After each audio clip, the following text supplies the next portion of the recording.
Bien, vamos a comenzar, Felipe. Amigos de Panamá en directo, acá en Santiago de Chile he tenido la oportunidad, o me ha concedido la oportunidad, mejor dicho, de conversar con un miembro de la Asamblea Constituyente, toda vez que en este país se están operando una serie de cambios, no solamente en el plano económico, que de eso hemos hablado algo, sino también en el plano político, y por qué no decirlo también, en el plano social también. Todos vimos, en el caso de Panamá, todos vimos en Panamá lo ocurrido en este país, este hermano país Chile, en el año 2019, lo que acá le llaman el estallido social. Y obviamente eso trajo como consecuencia, entre otras cosas, la convocatoria a una asamblea constituyente. Estoy ahora con Felipe Harboy. ¿Cómo se pronuncia? ¿Harboy o Harboy? Harboy. Está muy Harboy, bien. quien es diputado constituyente y con quien quiero conversar. Te voy a quitar unos minutos nada más para que nos hable un poco de esto. O sea, que las asambleas constituyentes, quienes la promueven, digo por el caso de Panamá, Felipe, a mí me gusta la figura de la asamblea constituyente, pero soy muy realista. Las asambleas constituyentes no traen varitas mágicas. La constituyente puede redactar la mejor constitución de la historia, pero al día siguiente el país amanece igual. Que la constitución lo que hace es modernizar el Estado, crear instituciones y demás. ¿Cómo es la expectativa de Chile con la Asamblea Constituyente? Y nuevamente gracias por atender. Bueno, ¿qué tal, Edwin? Gusto de saludarte y por tu intermedio a todas las amigas y amigos de Panamá. Bueno, Chile está hoy día en un proceso constituyente, como tú bien dices, se generó a partir no solo del estallido social, sino de la articulación política y la demanda social que recomendaba actualizar nuestra constitución de acuerdo a la nueva sociedad. Hay que recordar que Chile tiene una constitución vigente que fue creada durante la dictadura de Pinochet en la década del 70 y el 80 se aprobó, digamos. Y por tanto, el país ha cambiado culturalmente, socialmente, tecnológicamente, el mundo es distinto y por tanto el chasis que teníamos no daba cuenta de esa realidad y la verdad es que uno empieza a mirar la necesidad de hacer cambios importantes. Ahora, en ese sentido, tú tienes mucha razón, las constituciones no son varitas mágicas. Un destacado politólogo italiano, Giovanni Sartori, señalaba que las constituciones son trajes a la medida de la sociedad y lo que buscan es establecer límites al poder y también orientar a la sociedad en un conjunto de valores, principios comunes. Y por tanto, las constituciones debieran, y esto es una opinión personal, establecer normas globales, normas generales, sobre todo en esta era, en la era de la inmediatez, la era digital, donde todo cambia tan rápido. Tener un texto de carácter programático que entre en detalles en esta era de la inmediatez corre un riesgo de obsolescencia en el corto plazo. Y por lo tanto tenemos que ser capaces de ponernos de acuerdo en temas globales. Ahora, la pregunta es, ¿cómo amanece Chile después de haber aprobado un eventual texto constitucional? Probablemente amanezca igual. La diferencia va a ser es que se le va a dar un mandato a los gobernantes que vengan para que empiecen a adecuar y a transformar en derechos propiamente tales lo que se ha instalado en la Constitución. Pero tal como dijo Bernardo Higgins por allá por 1814, dijo, no ha de ser que esta creciente nación consagre en su Constitución más derechos de los que pueda garantizar. Y creo que ese es el principal desafío, instalar en la Constitución derechos que sean de verdad posibles de garantizar y no que sean un texto poético, pero no es con ninguna posibilidad de aplicación práctica, porque eso traería aparejado una frustración de expectativas y obviamente una nueva crisis política y social. En Chile, a diferencia de Panamá, acá sí hay un debate ideológico, no solamente de carácter político de oposición versus gobierno, sino acá está claramente marcado los grupos ideológicos. En ese sentido, ¿a qué agrupación pertenece Felipe? Nosotros, yo pertenezco, hoy día soy independiente, pero pertenecí al Partido por la Democracia durante más de 30 años Mi vinculación con la política tiene que ver con una visión más bien socialdemócrata, ¿no? Socialista democrático, digamos, principalmente. Si uno tuviera que ubicarlo a nivel global, como el PSOE español o el SPD, digamos, en Alemania, por ahí. Ok, eso, hecha esa aclaración, que creo que era fundamental para la siguiente pregunta. La forma en que ustedes estructuraron la constituyente y la forma en que resultaron las elecciones para la Asamblea Constituyente, por lo que el seguimiento que yo he dado desde Panamá, me indica que es difícil terminar aprobando algo porque necesita 2/3 partes de la Asamblea Constituyente. Bueno, pude ver, Felipe, la elección de la mesa directiva, 9 votaciones para elegir a la presidenta. Felizmente para elegir al vicepresidente nada más hicieron una sola votación. Pero esas 9 votaciones me indican que las corrientes no les queda fácil ponerse de acuerdo para elegir una directiva. No sé si así mismo será para los temas. Bueno, a ver, yo diría primero, efectivamente, el sistema electoral que dio origen a la elección de constituyentes es un sistema electoral que a mi juicio adoleció bastantes errores. Errores porque probablemente la instalación a través de redes sociales de una falta de legitimidad de los partidos políticos generó una presión muy fuerte sobre el mundo parlamentario para instalar un sistema electoral donde se privilegiara, se subsidiara a aquellos o aquellas candidatos o candidatas independientes. A su vez, se estableció el mecanismo de paridad, que a mí me parece adecuado.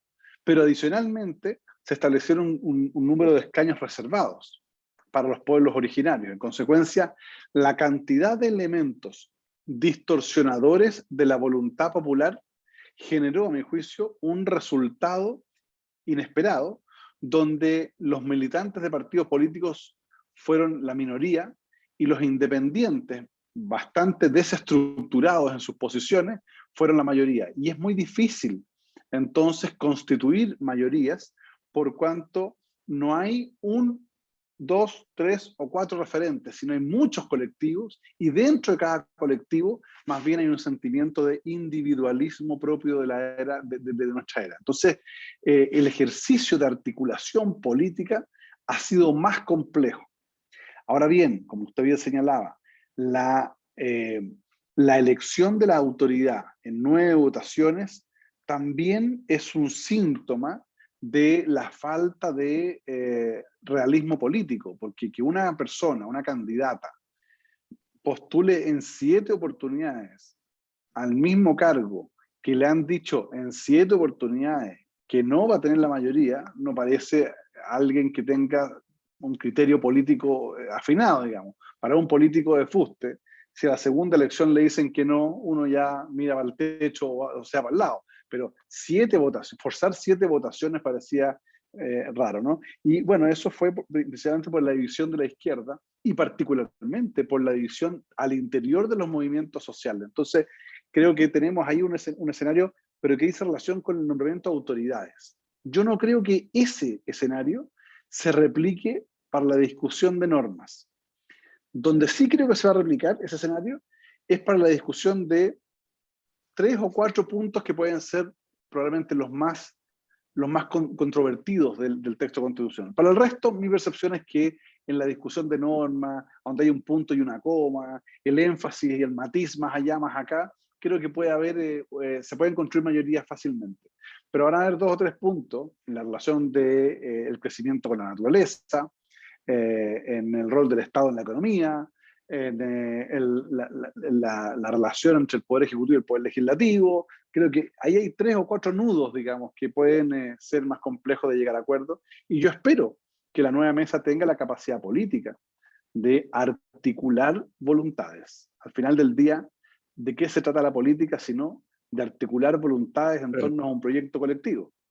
Y uno observa de pronto que la falta de experiencia política, la falta de oficio político muchas veces lleva a intentar imponer, vencer, más que convencer.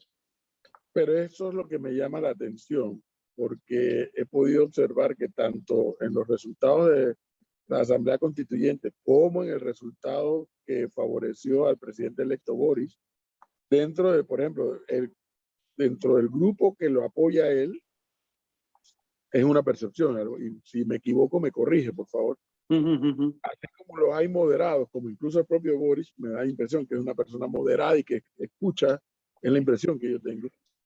Pero también creo que en el grupo que le apoyó electoralmente también hay radicales, como los hay en la constituyente, pero Sí, claro. con espacios políticos ganados en la constituyente y con espacios políticos abiertos en el equipo del presidente electo.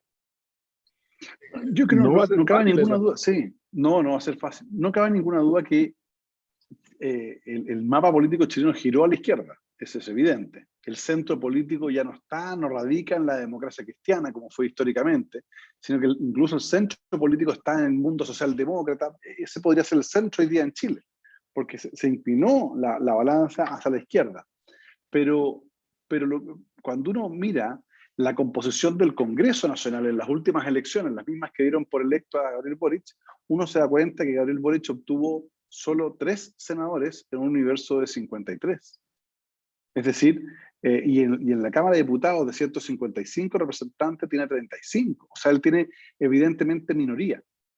Es decir, todavía existe el mundo de centro-izquierda en la expresión parlamentaria, que es mayoritario. Ocurre lo mismo en la sección de gobernadores regionales electos y también en los alcaldes. La centroizquierda sigue siendo mayoría. Lo que pasa que desde el punto de vista de probablemente de las candidaturas presidenciales, la centroizquierda dio un pésimo ejemplo al no hacer primaria, no participar de grandes acuerdos y tener candidatos o candidatas que la verdad es que no estaban a la altura, digamos, del desafío.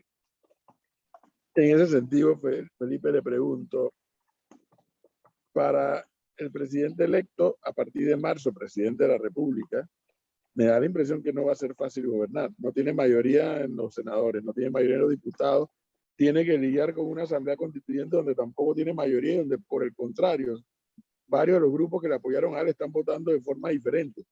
¿Cómo va a ser este joven, porque es un joven de 35 años, y en un país que, por ejemplo, una de las cosas que he aprendido en este viaje que hice a Chile, un país que juega, país de talla mundial, como un jugador que es en materia de minería, por ejemplo, y que son varios temas que tiene que administrar, pero que la contraparte legislativa no le acompaña. Va a tener que negociar, me imagino. Claro, yo creo que aquí, bueno, no soy yo quien para decir qué es lo que va a hacer el nuevo presidente, pero si yo tuviese que, si yo estuviera en su rol, digamos, más bien me vería en una cierta obligación política de ampliar mi círculo de apoyos hacia el mundo de centro izquierda. No solo con los planteamientos, sino también con la construcción de mayorías en el gabinete, para efecto de poder tener un respaldo legislativo que permita sustentar las propuestas que él hizo en campaña. De no ser así, tal como usted dice, va a ser un gobierno muy, muy difícil porque no va a tener mayoría en el Parlamento. Ahora, hago una salvedad. La debilidad en la que quedó el mundo de la centroizquierda y la vocación funcionaria de una parte de los militantes de esos partidos podrían facilitarle la vida al presidente electo si éste les ofrece algunos cargos y esta gente de manera indigna, después de haber sido pisoteados en el suelo, corren Eh, tranquilamente, digamos, a aceptar eso. pero además, al margen de si les aceptara o no cargos, ¿no cree usted que los grupos radicales que lo apoyaron a él se molestarían por eso? Sí, yo creo que sí, por eso él va a tener que articular mucho.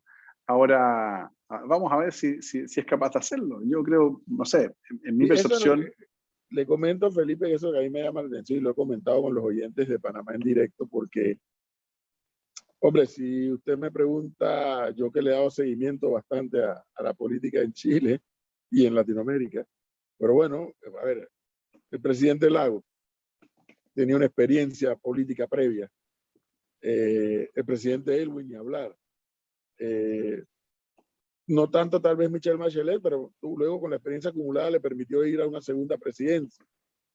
Pero el presidente Boris es un joven de 35 años que no tiene, que digamos, un millaje, un kilometraje recorrido en materia política de, bueno, ¿cómo voy a maniobrar para lograr el resultado? Y eso es lo que me llama la atención, ¿no? Que políticamente va a ser, Chile va a pasar por momentos importantes e interesantes, por decirlo menos. Y habrá que Bueno, yo conocer creo la que disposición de los otros grupos. yo coincido con usted. Creo que, como dicen los periodistas, esta es una noticia en desarrollo. Y creo que efectivamente hay que ver cómo se desarrollan los acontecimientos. Creo que es muy prematuro. Hoy día lo que hemos observado más bien son buenas intenciones, declaraciones de moderación, pero como se dice también de manera coloquial, otra cosa es con guitarra. Y veremos entonces a partir del 11 de marzo si el presidente electo tiene la capacidad de gobernar a este país, que, ojo, no es un país fácil de gobernar, porque es un país que está con una economía muy abierta y por tanto la dependencia económica nuestra respecto a lo que ocurre en otros países es muy alta. Segundo, con un bajo nivel de industrialización. Tercero, yo diría con desigualdades sociales todavía muy pronunciadas. Y adicionalmente, Chile sentándose en la mesa mundial en materia de minería, cuando parte importante de sus adherentes incluso plantean la teoría del decrecimiento, en el sentido de decir que no habría que crecer económicamente, sino que decrecer para mantener la naturaleza. Usted comprenderá que un país que depende de una parte importante de sus ingresos justamente de la exportación, la industria del cobre, o por ejemplo la industria del salmón, la industria forestal, paralizar ese tipo de actividades económicas puede significar un descalabro desde el punto de vista económico y desde el punto de vista social. Imaginémonos por un minuto que alguien en Panamá llegara a plantear, por ejemplo, no tengo idea, que se hace una modificación estructural al canal de Panamá, digamos, ¿no? Que es la fuente principal de ingreso que tiene Panamá. En consecuencia, creo que el presidente va a tener que saber cuidar el país, cuidar este país y no hipotecar el futuro de nuestro país a propósito de intentar satisfacer eh, este ánimo, digamos, eh, casi inquisitivo que hacen las redes sociales y de extrema izquierda. Dos preguntas finales. Una pregunta prematura, pero quisiera saber la lectura que tiene el diputado Felipe Harbour. Me dicen, eso no me consta, pero conocedores del tema en Panamá me dicen que sí ha sido así, producto del resultado de las elecciones en Perú, y luego de que el señor Castillo toma posesión y comienza a tomar decisiones en Perú, se dice que a Panamá, al centro bancario panameño, llegaron muchos capitales peruanos. Hubo mucho movimiento de dinero de capitales peruanos hacia el centro bancario panameño. ¿Sospecha Felipe que eso pudiera pasar en Chile? Eso yo creo que ya está ocurriendo. Ya está ocurriendo. Hace unos días atrás teníamos una conversación con algunas autoridades económicas que están hoy día en ejercicio y me comentaban que la estimación de ellos es que entre 60 y 80 mil millones de dólares ya han salido del país. Es una cifra muy importante para una economía tan pequeña como la chilena. Pero si no ha habido Y, ninguna decisión de nada, ¿por bueno, qué? yo creo que es el acumulado, que tiene que ver con el temor de algunos grupos empresariales y de personas que tienen inversiones en el país, que tomaron la decisión a partir de lo que ocurrió en el estallido social, los hechos de violencia, etcétera, y que a su vez, cuando ven el triunfo de un candidato como Gabriel Boric, cuya campaña en primera vuelta era muy radicalizada, ven temor, digamos, a un aumento desproporcionado de la carga impositiva o eventualmente algunas afectaciones importantes que pueda hacer la constituyente en materia de derecho de propiedad y otros. Que yo creo que eso no va a ocurrir, pero bueno, hay temores que hay gente que tiene temores, muy legítimos los tenga y que puede vertir fuera. Pude ver que el presidente electo asistió a un evento de la empresa privada en Chile, parece que es un evento muy importante, y lo que pude ver es que lanzó un discurso de tranquilidad, de que no, las cosas no van a ser como las pintan, buscando Sí, diálogo, buscando acuerdos. yo creo que es importante las señales que el presidente electo ha dado. Confío y espero hasta el momento, por las señales que ha dado, que la moderación no sea solo un tema de discurso, sino un tema también de políticas públicas. Esto se va a ver, probablemente la primera señal concreta va a ser lo que vamos a conocer la próxima semana, que es la determinación de su equipo de trabajo, de su gabinete. Ahí vamos a ver cuál es el perfil por el cual ha optado. Si hay más gente del mundo de centro izquierda o hay más gente del Partido Comunista, probablemente va a marcar también un giro desde el punto de vista, o una definición, más bien, desde el punto de vista ideológico hacia dónde va este presidente. Y espero, como digo, que le vaya bien, porque al final del día, si a los gobiernos les va bien, al país le va bien. Y creo que Chile tiene tremendas oportunidades económicas, tremendas oportunidades turísticas, tremendas oportunidades sociales, productivas, tecnológicas, que no pueden ser desaprovechadas por la existencia o no de un presidente de la República. Ahora también será rol de la centroizquierda, el deber ético de la centroizquierda es volver a clavar las banderas con orgullo de lo que hicimos durante 30 años, de haber reducido la pobreza de más del 60% al 11% y entregarle al país un país con paz, con tranquilidad, con una mayor clase media y proyectar para los próximos 30 años nuevos liderazgos que sean capaces de señalar que los cambios que requiere el país no necesariamente tienen que venir de la izquierda, sino que la centroizquierda también es transformadora. Así como lo hicieron Tony Blair, como lo hizo la misma Angela Merkel, o como lo hizo el mismo presidente Obama. Bueno, creo que nosotros tenemos la posibilidad de que la centroizquierda se ponga de pie, sin complejos, y plantee el equilibrio entre la libertad, la justicia social, el mundo público y el mundo privado.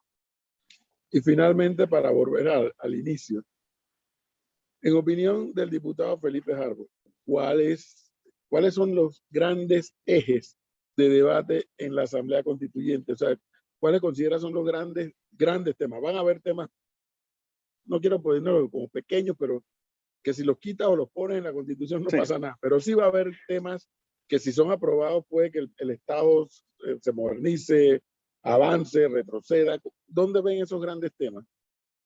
Yo creo, en primer lugar, el primer gran tema va a ser cómo logramos resolver la relación entre crecimiento y protección del medio ambiente. Creo que ahí hay un gran primer tema. Un segundo tema es el rol del Estado en la economía. Va a tener un rol estratégico, un rol activo, un rol empresario, un rol coordinador, un rol regulador. Segundo gran tema. Tercer gran tema, creo que va a ser, o debiera ser, una reforma al Estado que permita una digitalización masiva como un elemento de desarrollo. Ya no solamente como elemento de conectividad, como elemento de desarrollo, de transparencia, de eficiencia en el uso de recursos públicos. Ahí hay tres grandes temas, diría yo. Y por último, que no es menos importante, cómo se regula y cómo se establece la relación entre la propiedad privada y la función social de la propiedad. ¿Cómo se resuelve esa ecuación? Creo que son los cuatro grandes temas que vamos a tener en nuestro país. Y particularmente el diputado Felipe Harbour, ¿cuáles serían las ideas que pretende mayormente impulsar? Yo creo que Chile tiene una tremenda oportunidad de instalar un Estado social y democrático de derechos. Eso implica que debe fortalecerse los conceptos de libertad y de esfuerzo, pero que el Estado debe garantizar ciertos derechos básicos, como son la educación, no solo el acceso, sino una buena cobertura, calidad y oportunidad, la salud, un régimen de pensiones que permita a las personas que se jubilan literalmente caer en júbilo, es decir, en celebración, en tranquilidad. Son tres temas, y el derecho a la vivienda como un cuarto elemento. Salud, educación, pensiones y vivienda. Si logramos instalar esos cuatro ejes como un Estado social y democrático de derecho y orientar las políticas públicas para lograr que con provisión mixta, pública y privada, se pueda sacar adelante la instalación o la transformación de estos derechos en garantías explícitas, mi percepción es que el país va a mejorar su nivel de paz social, porque vamos a haber resuelto parte importante de los problemas que dieron origen a la molestia ciudadana, para que el nivel de desarrollo de Chile llegue a más familias. Prevé muchos cambios en materia de política exterior con el nuevo gobierno. Pues Chile es un país que ha tenido una institucionalidad en materia de política exterior por muchos años y se sabe cuáles son sus parámetros en política exterior. Prevé Felipe Harbour que habrá mucho cambio. el nuevo gobierno. Mire, Chile tiene una tradición en materia de relaciones exteriores de una política de Estado, cierta continuidad, con ciertos matices, con profundización en algunos aspectos, pero en general, salvo probablemente Sebastián Piñera, que armó una alianza y política distinta internacional, porque no va a continuar, creo que debiera darse continuidad a esta política de Estado. Me preocupan, sí, ciertas señales que se han dado en torno a plantear, no quiero decir un desconocimiento, pero no perseverar en la suscripción de acuerdos multilaterales y privilegiar alguna dosis de proteccionismo. Creo que el proteccionismo en el caso de Chile puede ser extremadamente perjudicial por el tamaño de nuestra economía, porque nosotros tenemos como principales países de destino de nuestras exportaciones China y Estados Unidos, que no es menor, dos gigantes, digamos, a nivel global, que además hoy día están en disputa entre ellos. Entonces Chile necesita tener una definición estratégica de no ser parte de ese conflicto y seguir aprovechando las bondades en la apertura económica. Y en materia política, creo que Chile debe, ojalá, liderar a nivel regional una alianza internacional que se haga cargo del tema de la migración, que hoy día está generando estragos en todos los países del continente, porque estos son temas globales. Y aquí se requiere capacidad de articular internacionalmente esfuerzos de los principales líderes para sacar adelante y enfrentar un tema de manera común, como lo hizo Europa, ¿no? Así es.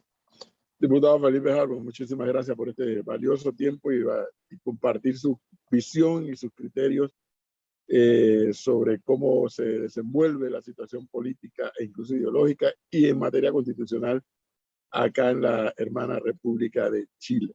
Muchísimas gracias, muy amable. Bueno, gracias a usted, Edwin, que tenga un muy buen regreso. Un gran saludo a todos los amigas y amigos de Panamá, un país que me ha tocado visitar en algunas oportunidades.